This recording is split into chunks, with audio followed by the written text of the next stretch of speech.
17 বছরের নিয়ে একটি শব্দ আমরা কোথাও খুঁজে পাই নাই। এই শব্দটা হলো গুপ্ত। এই শব্দটা হঠাৎ করে 24-এর পরে কীভাবে আমদানি হলো, কোথার থেকে আমদানি হলো, এই বিষয়ে কী বলবেন? গুপ্ত শব্দটা তাদের একটা অপকৌশল। এই অপকৌশলটা তাদেরই মানে পায়ের মাটি সরায় দিচ্ছে, এটা তারা বুঝতে অক্ষম হয়েছে।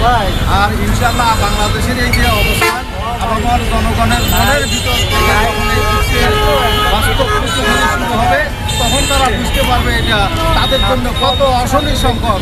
অতএব আমরা চাই এ পর্যন্ত এই সরকারের এবং এখান থেকে ক্ষান্ত হওয়া এবং জনগণের মতামতকে শ্রদ্ধাশীল হওয়ার জন্য। অসংখ্য ধন্যবাদ।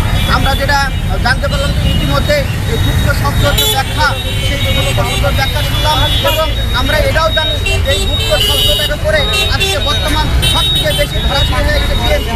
যেই শব্দটা তারাই আবিষ্কার করলো, সেই শব্দের মধ্যে আজকে তারাই বেড়া দলের মতো করে গেছে।